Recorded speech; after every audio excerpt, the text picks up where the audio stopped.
சங்கீதம் 55. நிகனோத்தில் வாசிக்க தாவீது பாடி ராகத் தலைவனுக்கு ஒப்புவித்த மஸ்கீல் என்னும் சங்கீதம்.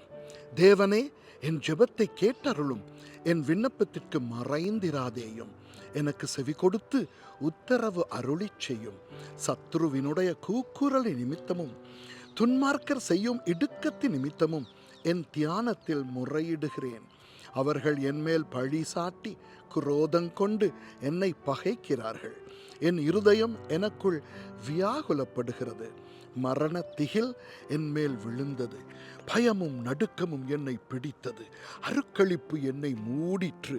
அப்பொழுது நான், எனக்கு புறாவை போல சிறகுகள் இருந்தால் நான் பறந்து போய் இளைப்பாறுவேன். நான் தூரத்தில் அலைந்து திரிந்து வனாந்தரத்தில் தங்கியிருப்பேன். பெருங்காற்றுக்கும் புசலுக்கும் தப்ப தீவிரித்து கொள்ளுவேன் என்றேன். ஆண்டவரே, அவர்களை அழித்து அவர்கள் பாஷையை பிரிந்து போக பண்ணும். கொடுமையையும் சண்டையையும் நகரத்திலே கண்டேன்.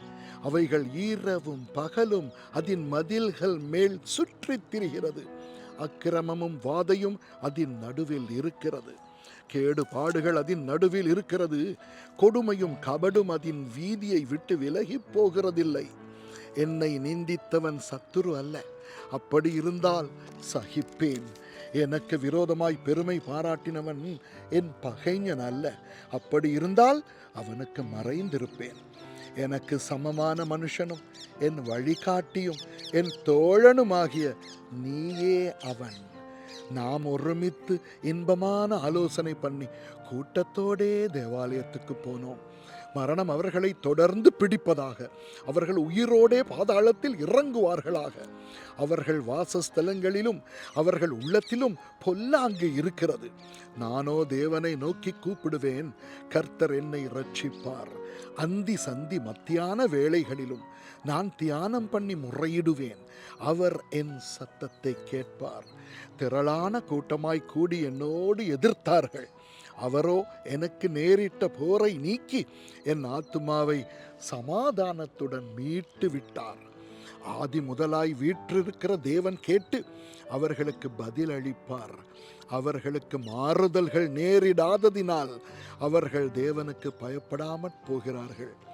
அவன் தன்னோடே சமாதானமாய் இருந்தவர்களுக்கு விரோதமாய் தன் கையை நீட்டி தன் உடன்படிக்கையை மீறி நடந்தான்.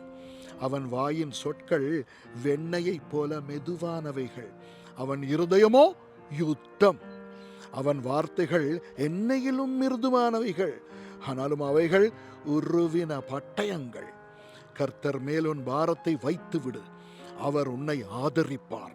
நீதிமானை ஒருபோதும் தள்ளாட ஒட்டார். தேவனே, நீர் அவர்களை அழிவின் குழியில் இறங்க பண்ணுவீர். இரத்த பிரியரும் சூதுள்ள மனுஷரும் தங்கள் ஆயுளின் நாட்களில் பாதி வரையாகிலும் பிழைத்திருக்க மாட்டார்கள். நானோ உம்மை நம்பி இருக்கிறேன். ஆமென்.